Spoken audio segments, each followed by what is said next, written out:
Welcome to the African News Review podcast, where we cut through the noise and get to the truth. I am your host, Adesoji Iginla, and each week we are here to challenge the biases, prejudices, and misinformation in the Western press about Africa.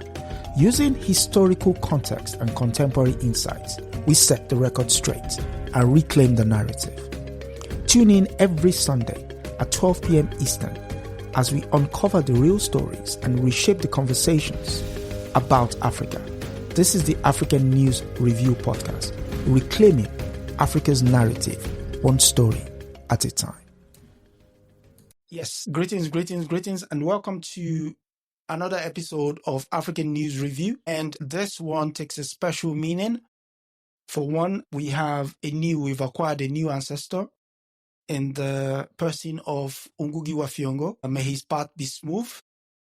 And to help celebrate his life, as it were, I have with me, as usual, the good comrade Milton Allimadi of Black Star News. How are you, sir? Very good. Karibu. Thank you. Yes, and my regular co-host on the podcast, Women and Resistance, Fubara Eneli Esquire. Welcome, sister. Thank you so much. It's an honor to be here and to be here with Comrade Allimadi. I'm going to be quiet and listen most of the time. Listen to the troublemaker. I think we're all troublemakers. Well. Good trouble, as the late comrade will say. Anything good trouble is fine trouble. So yes, the title of the episode is The Day We Met Ngugi wa Thiong'o. Who wants to go first? Did I go first? I cannot recall the exact year. It has been 30 years. I was in college and... The sister is making up stories. You were not in college 30 years ago. You look like you're 30. But go ahead. You caught me off guard. It's the filter. I was quite chagrined that although I had done some of my education in Nigeria, that I had actually not read his book in Nigeria. I understand some of my other colleagues have, but the first book that introduced me to our ancestor Ngugi wa Thiong'o was Weep Not Child. And I don't know that at that time I really understood the import of the man, the life that he lived, his legacy, which I have no doubt will endure. And I'm hoping that as he makes his transition, that now more than ever, we pick up his books and we really not just read for leisure, but that we actually apply what he repeatedly tried to teach us in, whether it was his novels or his other writings, his memoirs. He has a lot of insight. And of course, he was a very courageous man to be speaking up at the time that he did. He paid for it in multiple ways. And I'm sure we'll get into that discussion.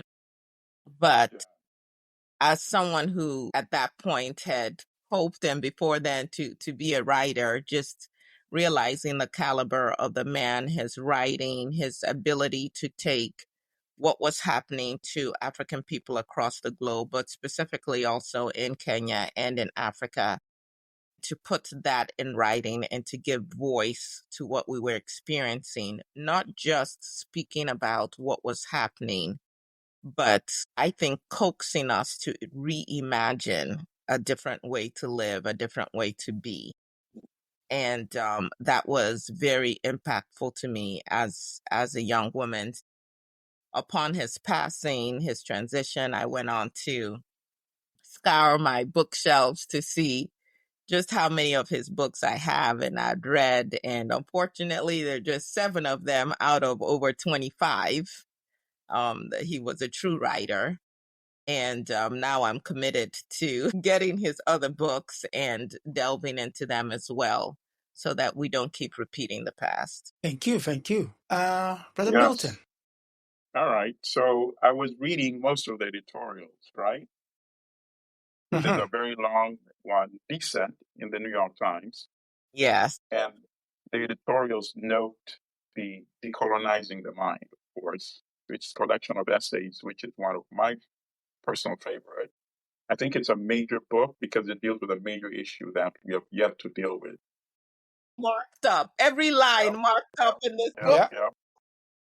I mean, unfortunately, not enough Africans have read the book and analyzed the book, and our systems of education have not allowed us to implement the suggestions and the lessons in the book, and that's the saddest part. Because essentially what he's saying is that colonialism, what it did in terms of disrupting and hijacking, African systems of government, African spirituality, the African concept of who we are, African culture, all of that disrupted by colonialism. And then we have the post-colonial era, and we've never really addressed those issues. And as you spoke about him getting in trouble with the political establishment became as suspicious and then resentful of Ngugi just as much as even more than the colonial establishment, because during colonialism it was still young, just emerging, you see. And what I also noticed in the obituaries is nothing is mentioned about his anti-capitalism. So, for example, the New York Times says, it was suggested numerous times that he might be a candidate for Nobel laureate. And it just leaves it like that without exploring the possibility that maybe it's because of his critique of capitalism is what really made that impossible. Because if it was based only on his writing and the breadth and the depth of his writing, there's no reason why he should not have been awarded the Nobel. So the New York Times does not even speculate or ask people to comment about why they think that did not happen. So that's why it was a very important book. Now, in terms of my own personal, engagement with him, it's been through the years. I first met him in person in the 1990s. I think that was after I finished journalism school, and he was teaching at NYU. And he's very, became like an elder brother or a father. I got in touch with him. He said, "Oh, just come over to my office." So we would go regularly, and we would talk about the African condition. And he was always very interested in what I'm working on. And obviously, I would also interrogate him on what he was working on. But I'll tell you, the first meeting, so I go there, all excited, and we're talking, and then I said something I should not have said. I said, I love all your books. I love all your books. He says, "Oh, thank you." He said, "Which ones are some of your favorite?"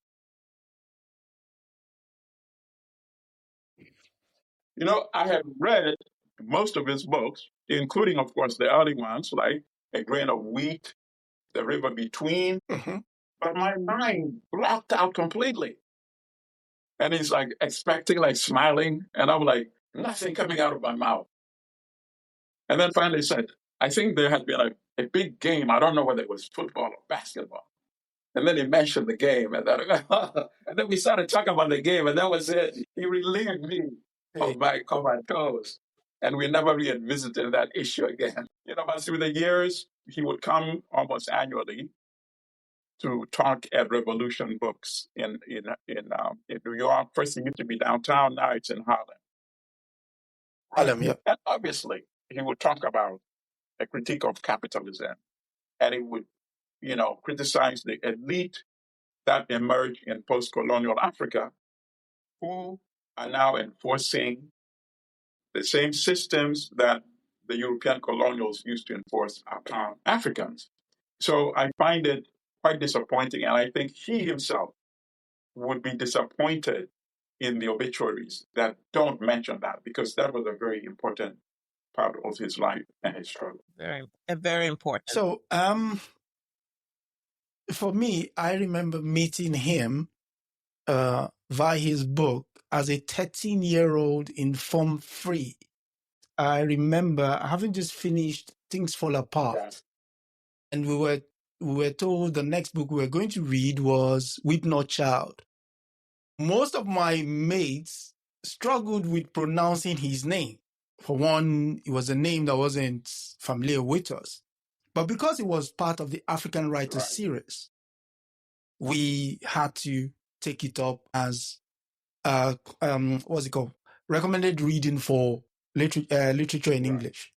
And so the name Ngugi wa Thiong'o became a go-to, not just a phrase, but then, like, what are you reading? Oh, I'm reading Ngugi wa Thiong'o. Which one? Then Weep Not Child. Then names like Njoroge, the name of the principal actor in there. And then the theme. What made that book actually very, very poignant was our literature teacher at the time, Miss Suarez, explained what you just narrated here about the clash between new education and the old establishment. How new kids lost touch with regards to what was valuable to the old generation, i.e. land and culture, dressing, and all of that. And so we were made to write a series of essays and what have you.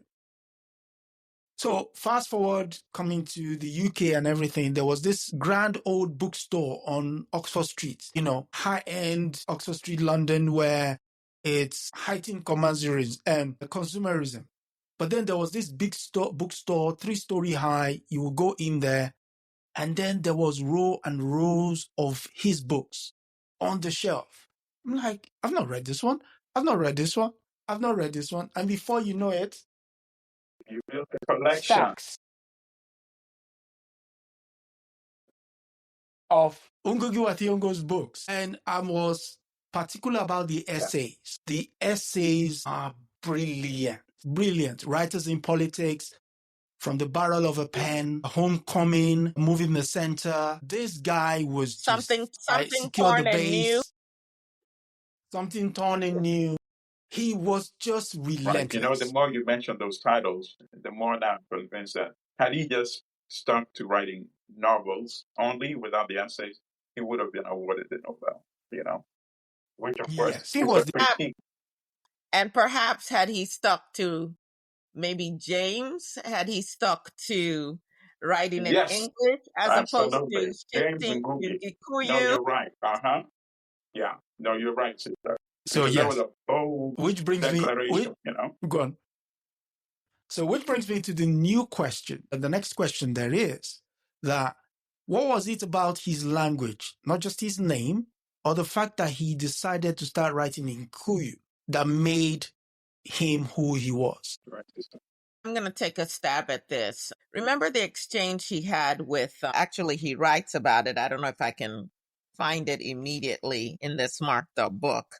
Right. But the language issue, about the language. Oh, okay. Yeah, I have it here. He says, English, French, and Portuguese had come to our rescue, and we accepted the unsolicited gift with gratitude. Thus, in 1964, Chinua Achebe, in a speech entitled The African Writer in the English Language, said, and I quote, "Is it right that a man should abandon his mother tongue for someone else's?" Interesting that we call our indigenous languages mother tongue, given how women are treated now. But he goes on to say, "It looks like a dreadful betrayal and produces a guilty feeling. But for me, there is no other choice. I have been given the language and I intend to use it." And of course, we know that what Ngugi wa Thiong'o did was he said, not only is there a choice, I'm going to have the courage to exercise that choice, which is to write in Gikuyu, and then it can be translated to everything else. And when you make that kind of stance, you definitely put a big target on your back as a nonconformist, as someone who's challenging the system.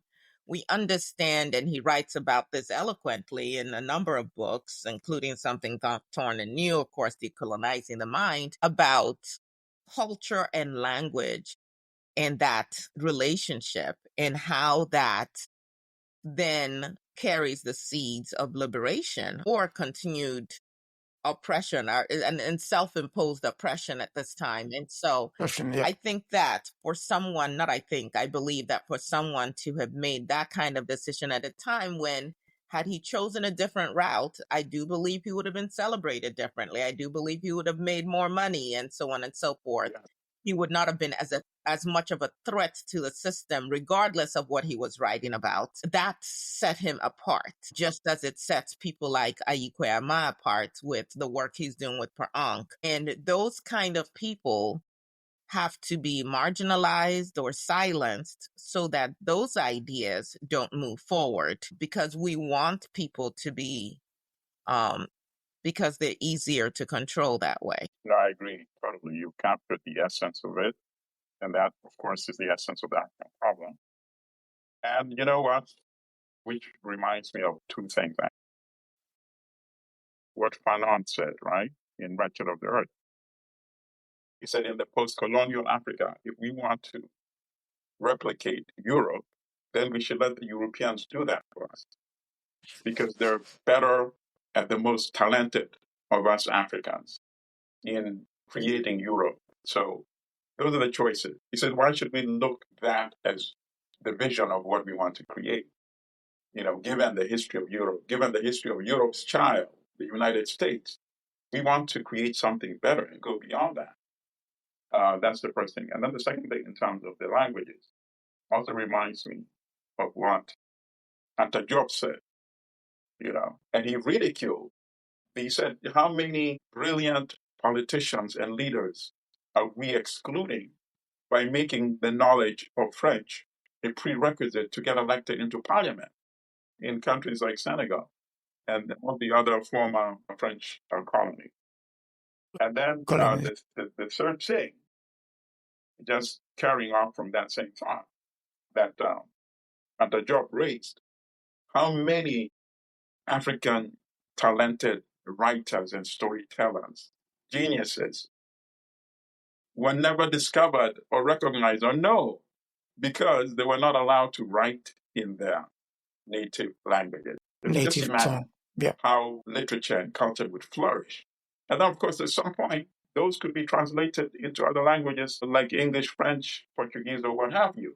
You know, people like Dostoevsky, people like Tolstoy, you know, they wrote in Russian, right? And then they're translated into all the other languages of the world. You know, so how many of our own Tolstoys and Dostoevsky have never been able to step forward because of the imperialism of these languages, you know? So those are the thoughts I wanted to. So one of the things that the system tried to do to Ngugi to break him was not only ensure that his writing is not as widespread as they hope it would be, was to actually commute him to prison in the mid-70s by Daniel Arap Moi, from which he will give us one of his best works, which is Wrestling with the Devil, his prison memoir. What was unique about this, and he writes in there, was the first day he got in there, he met one old prisoner. And the man pulled him aside. The man said, Ngugi, if it's one thing that you hope to take out of this place, it's your mind. The moment you lose your mind, they have won. So what did he do? His commissar, the toilet paper, he started writing his memoirs on it. And he would write and he would keep. And anybody that came to visit him, they would take out. And so that was how he was able to maintain his sanctity while he was in there. Solitary confinement can really drive anyone. Yes. You know? Yeah. Mm-hmm. And of course, we saw Winnie Mandela do something similar, not on toilet paper, but also trying to keep her mind writing, getting the paper smoked out. Yes.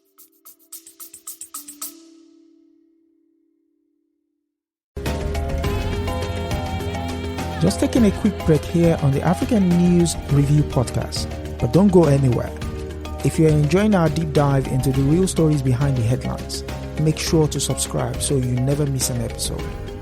Every Sunday at 12 p.m. Eastern, we're here to debunk the myths and bring you the truth about Africa. Want to help spread the word? share this podcast with your friends and leave us a review. It goes a long way in helping others discover the real Africa. Without further ado, let's get back to setting the record straight.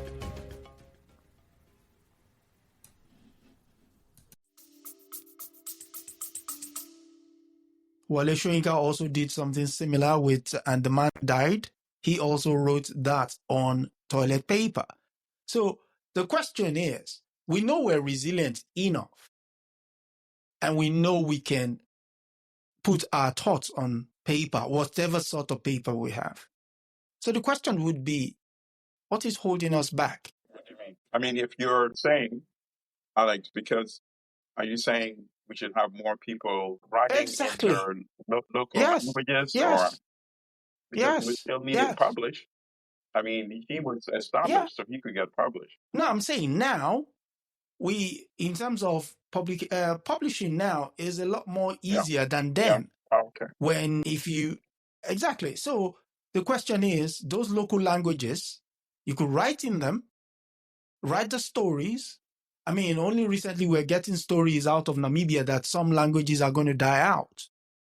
But the moment you write those stories out and somebody translates them, it gives them a new lease of life. Here's my response to that. I think, and that system is emerging now. Obviously, it's much easier to write and disseminate now. Now, I think today, the tragic challenge is a lot of people, younger people, don't know how to package the message. They want to, because you see, whenever there's something that crystallizes, such as, for example, the whole issue with Ibrahim Traore in Burkina Faso, a lot of young people are now galvanized and making commentaries because to them they know it's intrinsically wrong for a former colonial power like France and its allies, the United States, to attack an African leader who wants to exercise sovereignty, right? But now, unfortunately, unlike in the era of Ngugi, Achebe, Okwat Bitek, Soyinka, and all those guys, neoliberalism is so dominant that critical education is not as widely available in African institutions, whether it's secondary schools, whether it's universities, because universities are also subjected to the dictates of the World Bank. If you want money from the World Bank, they want you to revise your curriculum, even at the university level. So endowments have gone down. The only kind of endowments that these institutions like the World Bank or the NGOs are going to endow are the ones who promote and teach neoliberalism. So in fact, you might even say that during the colonial era, you had more access to education about anti-capitalism, socialism, Marxism. It doesn't mean you have to become a socialist or a Marxist, but at least you have to have access to the counter-narrative, you see?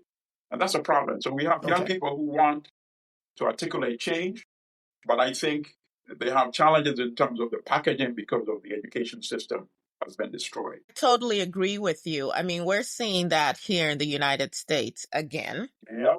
There's a new bill that was just introduced, HR, I want to say 3581, I think. But basically, they're saying for medical schools, if you have diversity, equity, inclusion in any of your material, if you have a DEI office, if you mention diversity in any way in your admissions or hiring, they will cut you off from all grants, student loans, every form of federal funding. They don't even want in the curriculum for you to talk about racial disparities in terms of healthcare, which is a huge issue here. And yes, that bill was just introduced last, I believe on May 20th or something like that. And if people don't rise up, that bill will pass. And there's an idiot in the White House, a felon in chief, who will sign off on it.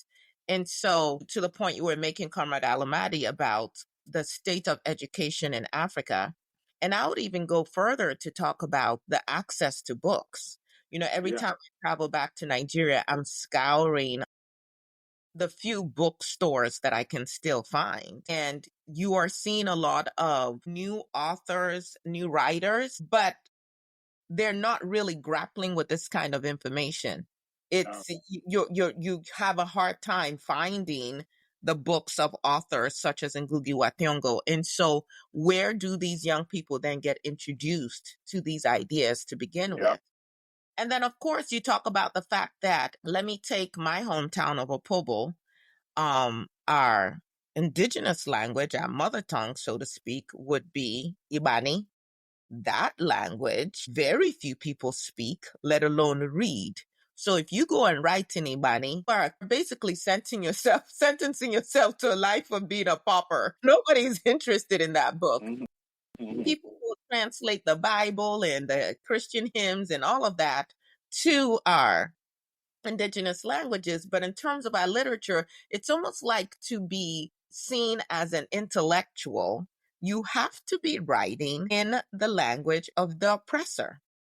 Because otherwise you're just not intelligent. You know what? We don't believe in our own intelligence, in the fact that within our language, within our culture, are the answers that we're seeking, even though chasing after these people and their oppressive language has rid us of a lot of agency as it is right now. So why aren't most of as I was rereading last night some of his writing in Decolonizing the Mind, I was thinking about the fact that I've published 4 books and none of them are written in Igbo, which I speak fluently.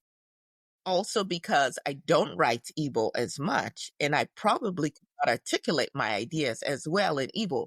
But what would it take? Because I was asking myself this question. It would take discipline to sit down and start over again, because I can do it, but it's that time. But also knowing that if I say, I published a book in Igbo, there'll be 3 people who bother to take a look at it. And so we have a lot of challenges in terms of how we see ourselves and what we consider intelligence. And that's that a key question. affects, yes, how we move.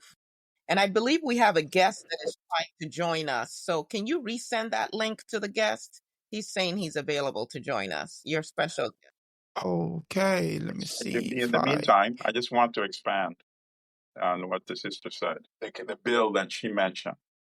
It's really ironic that the West used to laugh and ridicule the Soviet Union for this type of control, right? This is absolutely intellectual terrorism, is what they're doing. Yes. A thought suppression. That's something that they used to equate with Stalinism, back in the day. That's one point I want to make. And then the second point is that in terms of the dominance of media outlets and narratives. So, for example, even our own writers, and I've noticed that even in people that are posting comments on social media about Ngugi, many of them are reflective of what's been published in the New York Times and in The Guardian. Most of them are not even talking about his anti-capitalism. I haven't seen it, right? And then finally, in terms of, actually 2 more points. One is in terms of the English or French being the measure of your level of intelligence. So you see a lot of our elite, they come up with phrases that they don't even need, that are inappropriate, just to impress people of their level of comprehension of the English language or French, right? And then the final point is sort of like a funny story. And this is a story that was conveyed to me by a Ugandan friend, who said in his village, there was this very old man who used to go to the Catholic Church, and they would conduct the prayer, the ceremony in Latin. And then at some point, they made the decision to switch to the indigenous language, which is Luo. And then he abandoned going to church. He said now that the words are so ordinary and he can understand it, he doesn't see any connection with God. But they were praying in a language he did not understand. He thought, I'm closer to God somehow. But they're now conducting church prayer in his own local language. Oh, no. That it can't be worthwhile. And he quit going to the Catholic Church. You know what? This welcome, is Brother Cuddy. welcome, Brother Greg. Kimathi. But, when you said this, it just reminded me of something when I was in the Christian church. Like, we thought it was such a mark of, I guess, purity to pray in tongues as opposed to in a language that we understood. That just made you more Christian, if you will. So that was really funny that you brought that up. But of course, we know that at the time when he was arrested was after he started writing in Gikuyu. Because at that point, you're making this information available to quote unquote the peasants, the regular. And God forbid that we foment people thinking and getting them to realize there can be a different way. And so, that was his cardinal sin, again, end quote. Absolutely. Yeah, the performance of the People's Theatre. I would marry when I want to. And not only did they stop it, after 6 successful performances, they burned down the theater to show that contempt. Welcome, Dr. Greg Carr. And yes, we are just celebrating the lives and times of Ngugi wa Thiong'o. Of course. So I asked the first question to my panel was, when was the first time you met Ngugi? So I suppose that question should go to you as well, just to help you dip your toe into the water of the discussion. Yes. So first of all, thank you, Baba Adesoji, for inviting me. And Sister Aya, it's always good to see you as well. And the good brother, Baba Milton Allimadi. Yeah. I always get to see you. And I get to see you in person, since you somehow magically appear somewhere between New York and DC on a regular basis. So I'm glad to see. So I'm always glad to see you. Yeah, I'm enjoying the conversation. Please forgive me. I'm back and forth on the road, and so I got in late. Yes, I understand. But yeah, Bob Ngugi, the one and only time I got a chance to be with him physically, he came down to Howard. I teach his book, Something Torn and New, every semester, every semester in my Introduction to African States class. And now in Nubia, we use it as well. But when it first came out, I picked it for our Philadelphia Freedom Schools program. So we had a couple hundred high school students read it. And at the time, the process we used was inviting whoever the author of this book that we picked for the year to come to Philadelphia and be in conversation in the community with us. This is before all of this business we have here, where everybody can go global all the time. And he wasn't able to get his schedule together. Yeah, there it is right there. I think it's was it 2009? Is it Bible Search? I think it's 2009. Yeah, 2009, I believe. Yes. So 2009. So a few years later, I so he wasn't able to work the schedule out to come at the end of that summer to be with us. And my process for Freedom School is very simple. Every summer since 1999, whatever I was reading, or I would be asking, what do people think, back and forth, I would pick that book. So we've had a number of people. Randall Robinson came, and Sonia Sanchez, a lot of people over the years. Excellent. Yes, sir. So we did the same thing for the College of Arts and Sciences at Howard.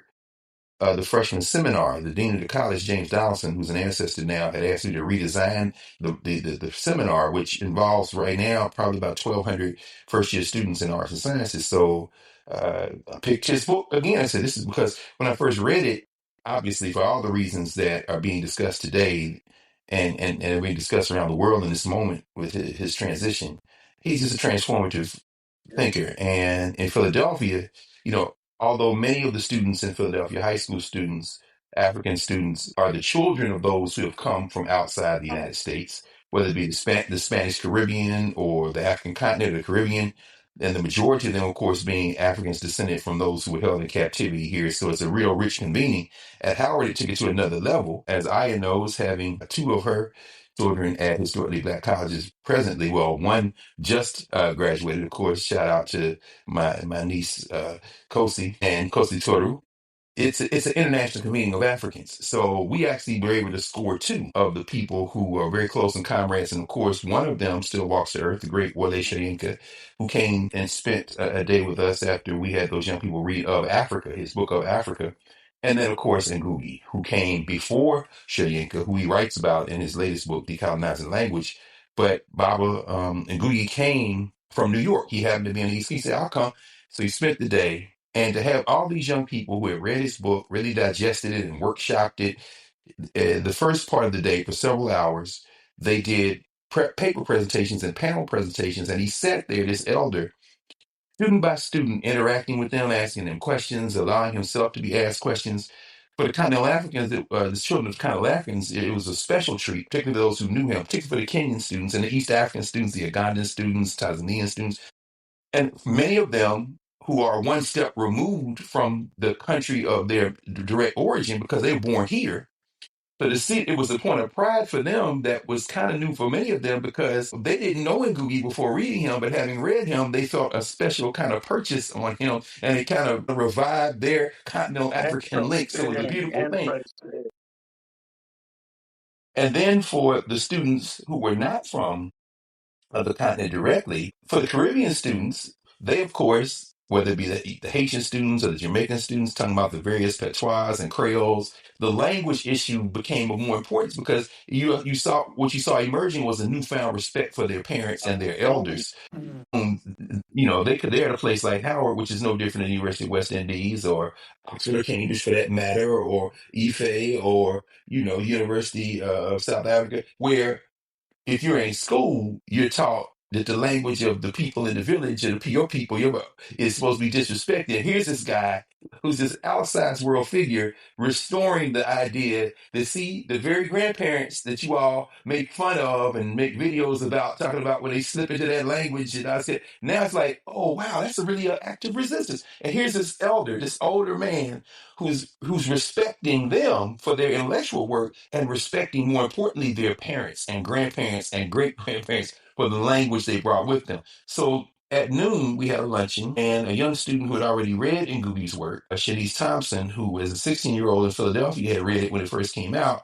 Well, she was a first-year student at Howard then, and she had her moderate the luncheon because she's like a daughter. She is a daughter of mine. And Shanice is now back at Howard as a professor. She's the associate professor at Howard. She continued in the academic track, and one of the highlights of her life was being able to introduce Ngugi, be in conversation with him. And then that night, he gave us a talk on language resistance, colonialism, and got back on the train to New York. We took him back to the train.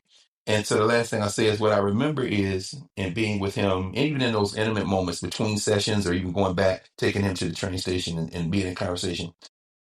I mean, like so many just geniuses and so many true committed humanists who are coming as African people.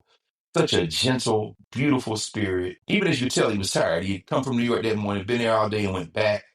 But he was such, I remember thinking, how could a man who was so gentle, so gracious, who served food to the reporters who were disappointed because when he didn't win the Nobel again, as if that was important to him, he was showing it was. How could somebody like that spit such hot fire for decades and rain fire and face the brutality that you all have? But he was just so gentle. He's like a gentle old guy, man.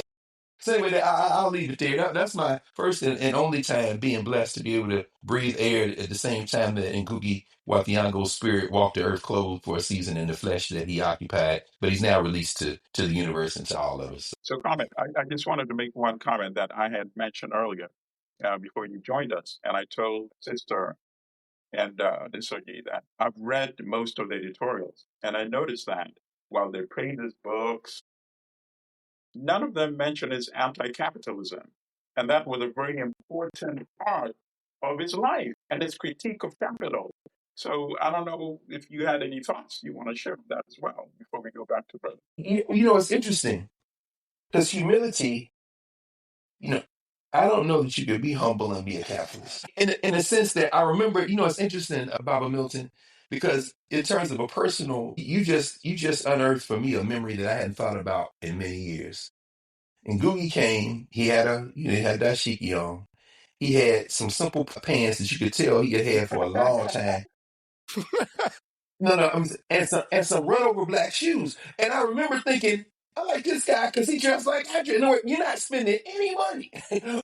Shoot. I mean, this is a guy you would walk past on the street and not know anything. And of course, he could have had outsized riches. And to the people who don't have much of anything, if anything, in material wealth, he certainly wasn't suffering. His critique of capitalism his analysis, a cultural analysis of the depravity of capitalism. He literally embodied the humility. I mean, people talk about Christianity. You're not a Christian. Jesus Christ was not walking around here clothed in robes. But in Ngugi's critique of capitalism is, I think, one of the things that obviously brought him such pain and misery. One of the things that allowed him never to center, to worship, or even I don't want to go so far as to say respect, because he obviously had all the awards, but the kind of things that people would say, you were deprived of this, you didn't get this award. And he was like, I'm not even thinking about that. Do you want some tea? I mean, that's not a thing, but finally, his centering of that allows all of us to think very deeply about the fact that we don't have to continue to live in these systems that have oppressed us, that even an act that appears simple and impossible, like coming back to the language of our ancestors, which is, of course, another one of his comrades, which maybe we can talk about a little bit later, Aikwe Armah, who simply went to war with Heinemann. It's funny to see the strategies that Armah took, that Ngugi took, that Chinua Achebe took in terms of this white publisher, Heinemann, The and African of all of them. accomplice. Go ahead, Aya, I please. was going to say the Yeah, African accomplice. Oh accomplice. my God. No, no, no. Look. And then with that, I'll be quiet because there it is right there. Africa writes back. And I know I had laughing because she has wrestled with that as much as anybody I know. This question of, but Ngugi found a way somehow to thread that distance between, the African publishers, the African independent institutions, and the independent self-determining institution of language. So rather than write in the high theoretical language, the anti-capitalist, the social scientist, he simply lived in a very simple way and also communicated in his work the cultural foundations for the capitalist critique. And of course, that opened him up to, to engagements of his own with some of the people. But anyway, those are some initial thoughts about him, Milton. I love that. I wanted to ask you if you can answer this question just succinctly for the viewers. You talked about your students workshopping his book. And I think there are going to be a lot of people who want to go now and pick up or reread his books. What does it mean to workshop a book? How do you read Ngugi? Oh, that was tough for me. Well, especially for students in colleges now and universities, at least in the United States, it becomes increasingly difficult because of the disruption of social media and technology. And because now a lot of students, their first thing might be to dump a bio of, and we walk down, go into artificial intelligence and ask it to spit out a paper. you know, so 20, 15, 20 years, well, not 20, 15 years ago, it was easier because what we would do with the high school students, first of all, we purchased everyone a copy of his book, everybody a physical dictionary, everybody a notebook that they could write in. And week after week, we would sit on Wednesday nights in the summertime, Wednesday afternoons in the summertime for 6 weeks. And then following the summer in the fall, we would spend every Wednesday night simply reading passage by passage, breaking these hundreds of students into small groups of, 10 to 15 students, then coming back, having select groups present out as to what they thought about the passages, and then having them journal in response to Ngugi. Now, in the 14-week seminar at Howard, we used the same process. It's a lot more students, but we had a lot more time. And by the time Ngugi came, we had a competition where we had students in clusters of 3 to 5 discuss with each other what they had read, what they had thought. The theme of the semester was something torn and new. And in fact, in Ngugi's work, now I'm thinking about it, wow, in Ngugi's work laid a foundation for how we did senior seminar freshman seminar going forward, fresh person seminar going forward. We would pick a theme. We would then have the students apply that theme to contemporary issues facing African people in the African world.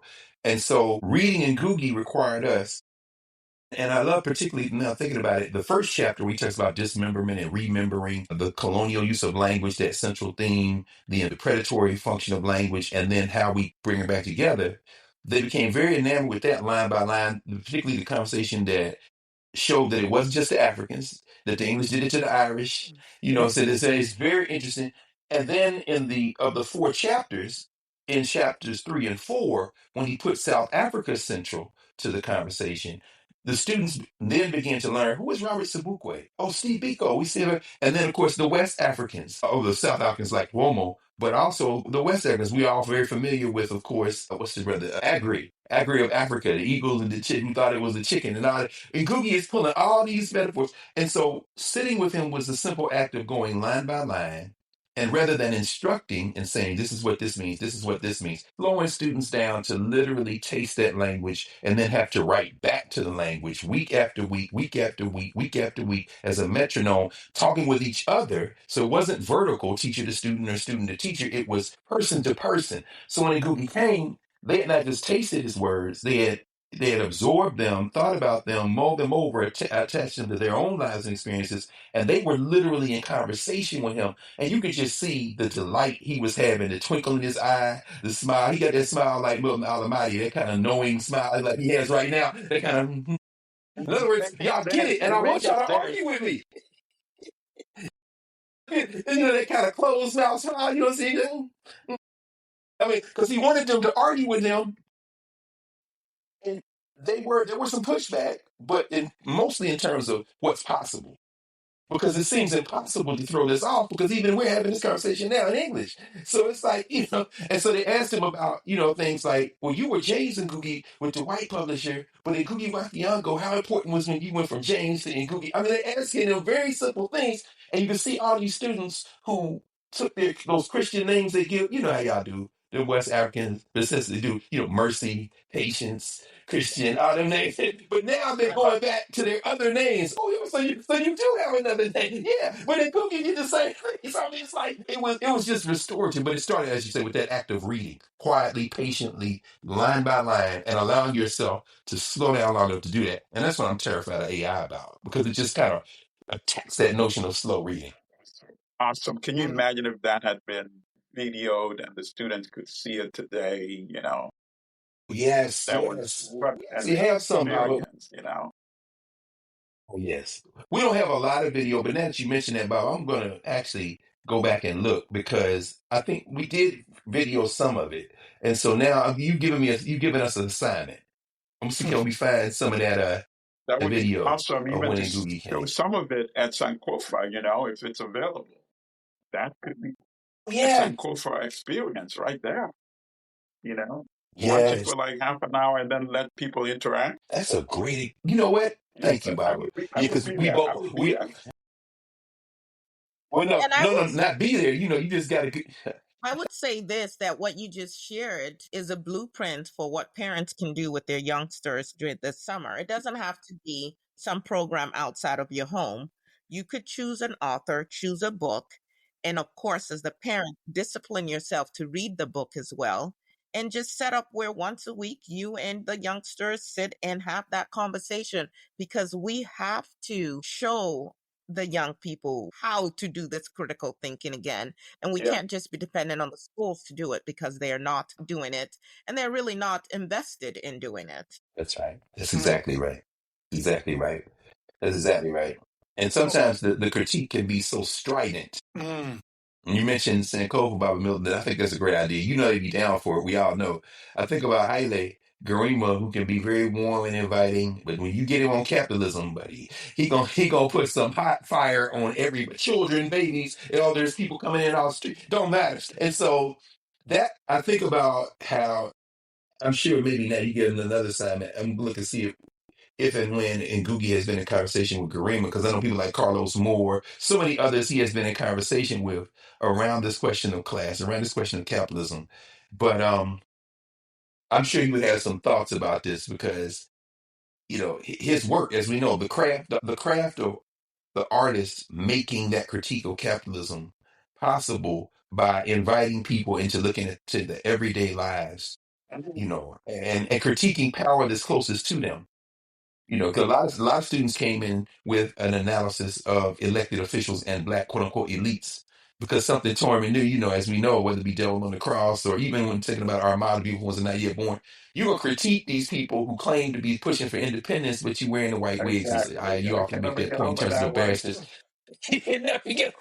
But Ngugi would make fun of them, man. I mean, so yeah, of course you gotta burn something down if you want to play, man, because you're letting these regular people realize you people have betrayed us because you're victims. But and listen, no, I'm not a victim. I'm lording you. I'm the elite. I'm the one that's supposed to. No, now I will allow you to be a victim so we can be in solidarity. But if you don't choose being a victim like me, we're gonna have to fight y'all. And it's more of us than y'all. So it's a very sneaky, kind of subversive form of solidarity building and organizing. I'll stop there. Absolutely. So, comrades, I actually have to run meet a brother visiting from Namibia, and he's leaving. Yeah, he's leaving later this evening. So, yeah, we'll let you continue the conversation, and I'll catch the rest of it later on online. So, peace and blessings. Aluta continua. Yeah, Victor said Thank you, brother. You know, as you all were talking, and So- Adesoji, I'm sure you have some questions for us, but just things that have come up as we're talking. Both of you had mentioned Devil on a Cross. And of course, I'm thinking of the theme of spirituality and religion that runs through a lot of his novels, in how, in addition to capturing our language, how spiritual the religions that have been imposed in Africa have also stunted our development. But then as you were talking, I was thinking, what are all these spiritual themes? Right now we have sinners in the movie theaters. And of course, we have this book, Devil on a Cross.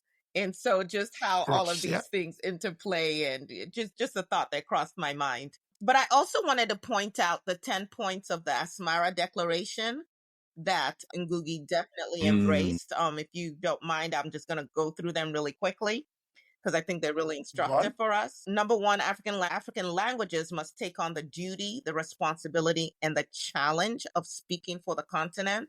So wouldn't it be great for some group to be having this conversation in an African language? The vitality and equality of African languages must be recognized as a basis for the future empowerment of African peoples.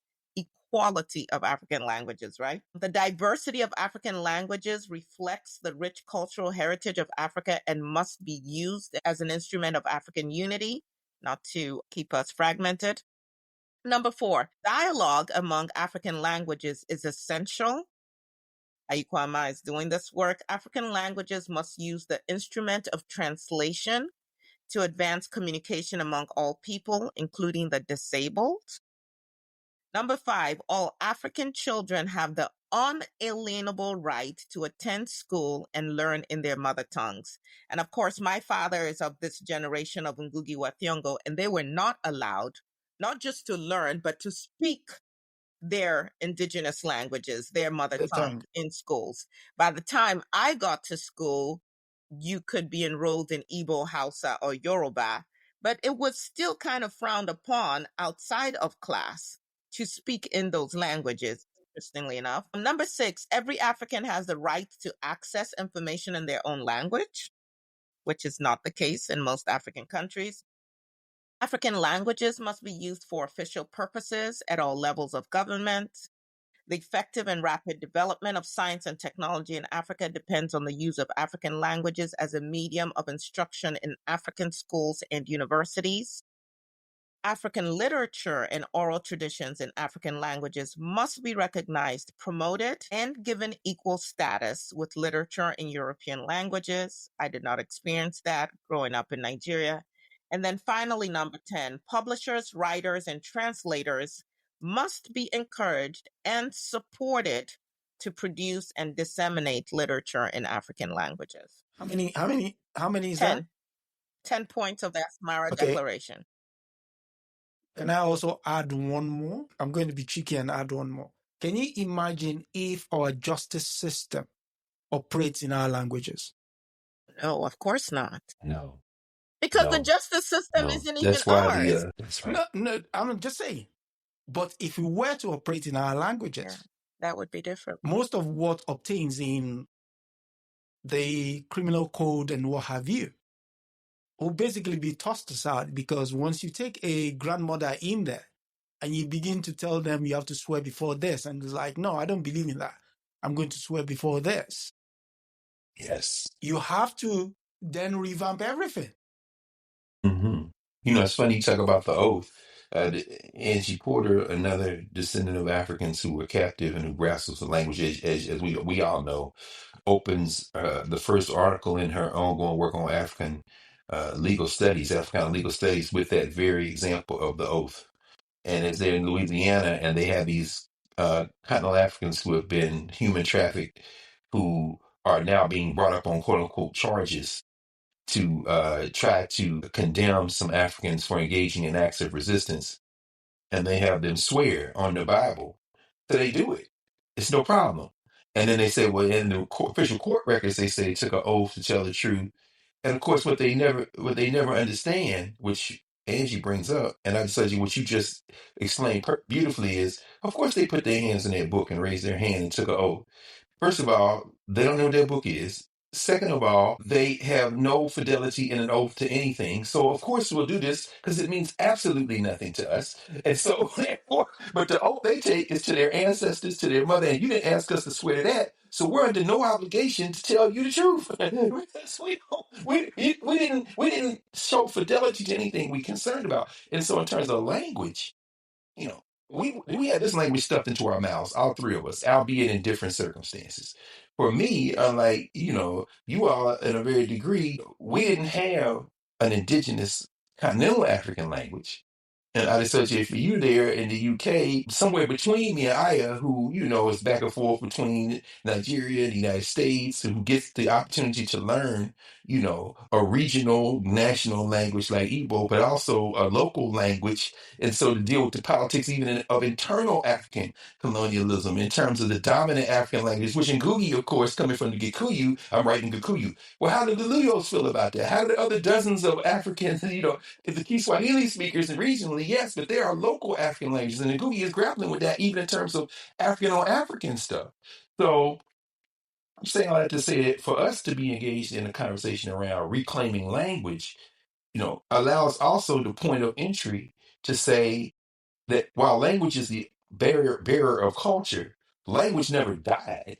Which is why in that first chapter, something Turner New, he talks about lingua fam. You try to starve the language, and then lingua side, where you try to wipe out the language. He said, but these continental Africans, and he writes about Toni Morrison and Dunbar, you put English in their mouth, but underneath that is a sensibility that you couldn't kill. You starved their language, but it was something torn and new. They created a way to preserve some of it. So when Black people go to court and swear, and they say, okay, y'all took an oath. I don't believe in anything. I'll say whatever I need to say. I don't believe in you. They would say, well, you're in contempt or you violate the law. No, in order to violate the law, I would have to believe in the law. I do not believe in the law. So this is cosplay for me. So the act of resistance is very interesting you brought up the oath, because that's a complicated conversation for African. And plus, we know they don't believe. Donald Trump took No, an they oath. don't. What I'm saying? So why should we believe it if you don't believe it and you don't want? No, go to hell. Let's all lie in the courtroom, because the courtroom is full of lies. But then again, I'll leave that to our lawyer, because I knows about the lies in the courtroom every day. Have me lying So on here. you talked, You Dr. took Kai, you took an oath. That's right, Counselor. You remember the bar. You took an I'm oath. an yes. officer of the court. An officer of the court. Indeed, you are. You talked about, Dr. Kai, you talked about the great elder coming to sit with the kids and talking about the power of languages. There's a quote here attributed to him. I have become a language warrior. I want to join all others in the world who are fighting for marginalized languages. No language is ever marginal to the community that created the language.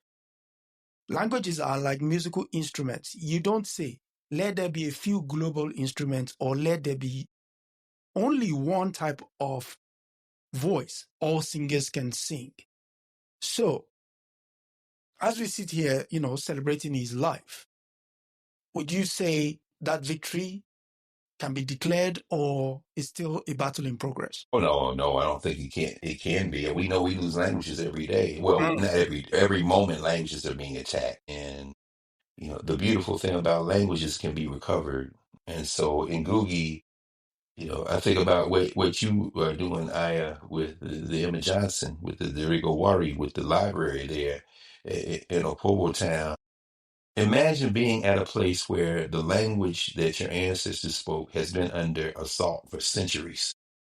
And that, as Ngugi so powerfully illustrates across his work, The assault that first came with people from other places was bred into people who look exactly like you, who understand the language the way that your ancestors understood it, but who have been bred out of respecting it and who are now doing the work themselves directly. So you can't even distinguish between the people who assaulted you initially and the people who got assaulted because they were bred an elite to do the dirty work themselves. And then other members of that same class, loosely speaking, commit what Manuel Karenga would call class suicide, having been awakened themselves and say, no, now we're going to do what Jacob Carruthers would call an act of civil war, meaning what? We're going to fight, we're going to have to fight the very elite that we were training to embrace to begin to restore. And then ultimately, the people who have been assaulted the most, the vast majority of people who have those local languages, are now approached by someone out of that same elite that was trained to suppress and oppress them to help restore them using the thing that they should never have left in the first place. So this tension then, this cognitive dissonance, I think we all experience it because we are part of that group that Ngugi is saying was trained to mislead the rest of everybody. And then, so when we turn on that, the people who we have been trained to oppress, how do we balance between the idea that no, we have everything we need? No, the language you speak, the local connections, the very intimate notion of family community, that is the thing we want to center. How do we balance that with the idea that when they see us coming, in some ways, the natural kind of, well, not natural, the socialized predisposition is to elevate us for saying the very thing we're telling them not to center. Oh, thank you for coming. No, that's what we said.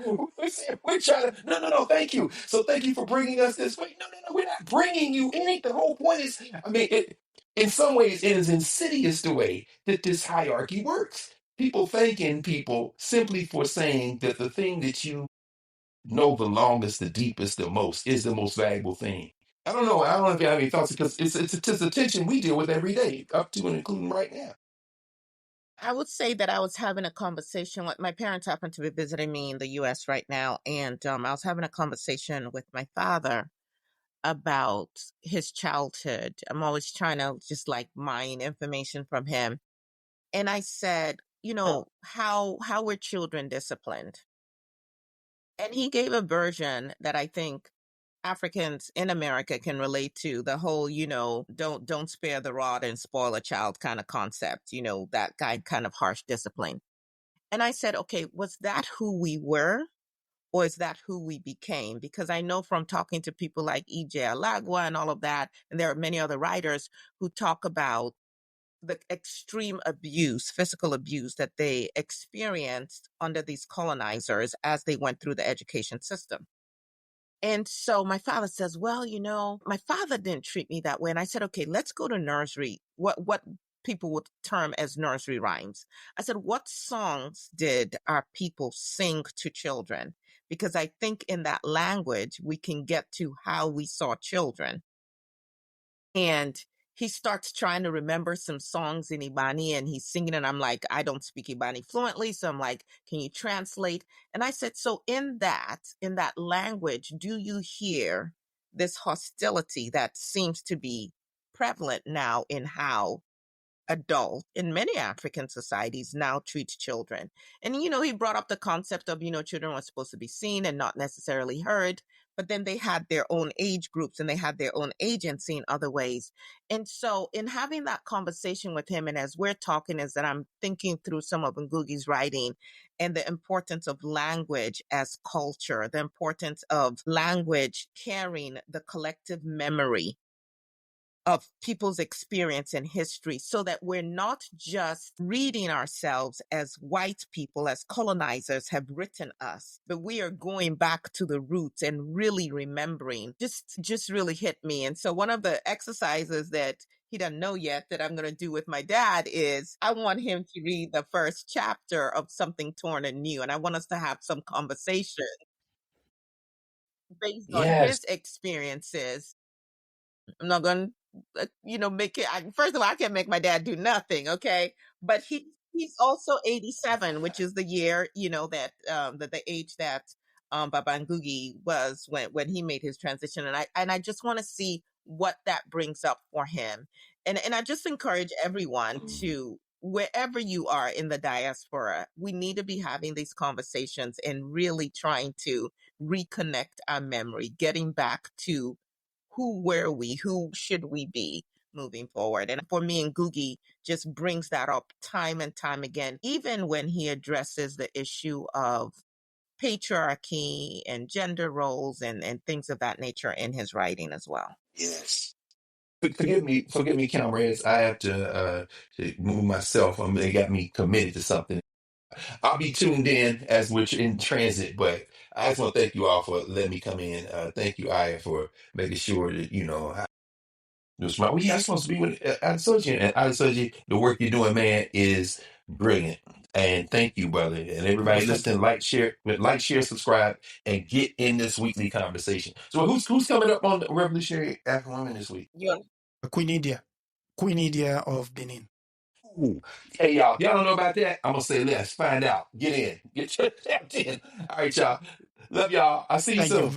Thank you very much for coming. Of course. Thank you, Baba. See you in a minute. All right, bye-bye. Yes. I mean, we might as well just start the episode of No, we won't. World Resistance. No, I mean, his life has been a remarkable one.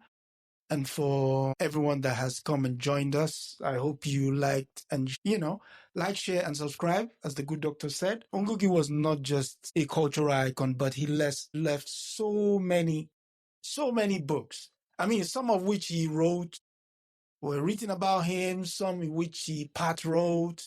Yeah, the ones written about him are so expensive, it's ridiculous. But anyway. I mean, okay, so this is the one we've been talking about most of the time today. Ngugi wa Thiong'o, Something Torn and New. You've got Decolonizing the Mind. This is another classic of his. This is his prison memoirs, Wrestling with the Devil, a prison memoir. He wrote the introduction to this book in 1974, and he wrote this with another entrant of us on Women and Resistance with Bessie Heard. This he wrote in London. This was while he joined for the lectures, essays, Moving the Center, Homecoming. Was this one? Yes, Barrel of a Pen. Yes, I actually love this one. In the Name of the Mother, Writers in Politics. This he wrote during the pandemic. A Secure Debate. Again, he is a go-to. The Language of Languages is a more recent one. Another one is coming out actually mid-June. This he wrote in concert with others. He didn't want to write it. He could clearly, when you're reading his take in it, you play. He didn't want to be part of it, but he did anyway. And he wrote also about the Mau Mau with Mr. Mugo, another late entry. And then there's one other one that I want people to actually look at. Hopefully, let me not crash my books on the floor. Yeah, I know that will happen. Yeah, this was Festac 77. And one of the guys that was invited to attend Festac 77 was Ngugi wa Thiong'o. But unfortunately, he couldn't because he was in detention. And so they wrote a piece on him instead. There you go. Looking very cool. Looking dapper. So yeah. And there are a few more. Petals of Blood. Petals of Blood, yeah, that's a novel. Yeah, that's another novel. Matsugari. Novel. A Grain of Wheat. So you can choose wherever your entry point is. And this one is Birth of a Dream Weaver. I don't have the back of it anymore. And then, of course, all the ones that you've mentioned. So, like I said, over 25 books that he's written or co-written. And then if you start getting into books that have been written about him, a ton more. Yes. If you're talking about books that have been written about him, there he is. Then he was James Ngugi. Yeah. The man is a well-celebrated writer. I would enjoy people to actually read his essays. His essays are just treasure troves of information. In fact, his essays had led me to go get some other books that I didn't even know existed. So, you're biased, and I would say this, you're biased towards the essays, but I would say just like Ayikwa, he does a fantastic job with the so-called novels because you see the themes and he lays it out in the language in a way that people can really relate to. It's not an intellectual discourse, although it is definitely intellectual. And so even with his book, The Perfect Nine, I mean, he'd always had women in his books. But initially they were kind of symbols of tradition and morality, those kind of things. But when you get to his book, The Perfect Nine, which was written completely in Gikuyu, he now, I think, more specifically talks about the matriarchy. He talks about, some people would say, the feminine gaze. And in that book, really centers women as heroes, as healers, as nation builders, and speaks to the fact that we really cannot talk about the liberation of Africa if women are not Liberate. Centered in that conversation. He says the African woman must not be a footnote to the revolution. She is the text itself. We must decolonize our gender. We must decolonize gender in our language and our stories. And so for budding writers, just something to think about, that this man was definitely focused on that we need to speak the language of the people wherever you are, right? You need to create the indigenous forms of, whether it's oral storytelling, proverbs, myths, collective memory, because these things are dying off with people, and we need to see culture as the soil from which freedom grows. And so if that soil is polluted, if we let other people write us out or tell us who we are and what our culture is, this liberation that we say we want is going to stay elusive. And when you talked earlier about this music and songs, there's a quote from him. I think he says, "You can kill the singer, but you cannot kill the song." And The song, yeah. Certainly his work lives on in so many ways. And you can actually, find him on YouTube, in interviews and things like that. But he's an ancestor that we definitely want to lift up and study more intently and follow. Yeah. We stand on the shoulders of giants, as they would say. And he's one giant there, And we also need to celebrate the ones that are still here whilst they're gone. We still have Wale Soyinka, Ayiku Ama. I mean, but the numbers are growing thin. So that's the problem. Numbers are growing thin. And we don't have time to get into it today, but I would make some very serious distinctions between him and Wale Soyinka in terms of their writing styles. Okay. One wrote for the people and one wrote for the Nobel Prize. And the one who wrote for the Nobel Prize got the Nobel Prize. I'm just saying. But I might be totally wrong. Nobody come for me. Don't come for me. I'll give you that. But, yeah. I mean, well, I know Wale is your countryman. He's Yoruba like you, so don't come for me. No, the Kongi Master did his bit. He did his bit. So, and kudos to all of them, because that time they were writing, they had no one to look up to other than themselves. So that in itself is worthy of celebrating. Is worthy of celebrating. They had no one to look up to? When I said no one to look up to, I'm like... They have their storytellers? No, they had their storytellers, but what I meant is imprint. Gotcha. Imprint. Okay. Imprint. That's what I meant. So, yeah. I've thanked everyone for coming through. Fubara and Eneli Esquire, always bringing the angles that are often overlooked. And I am greatly indebted to you and the good doctor, Comrade Milton, who had to jump off. And until next week, sister. Again, brother, you are doing incredible work. You're opening our eyes. You kept me awake last night going back through these books. God bless you. I noticed at one time when all four of us were on the screen, I'm like, everybody got glasses on. That's true. That could be a function of age, but it could also be a function of trying to digest this work. And of course, I'm nowhere in the category of you three amazing gentlemen. And I'm just humbled and honored to be part of this conversation. Thank you. I mean, your presence is invaluable. Yes. Again, you can catch us again on Wednesday, Women and Resistance, as this time we take on the life and times of Queen Idia of Benin, and that promises to be a very interesting conversation. Until then, from me, it is good night and God bless.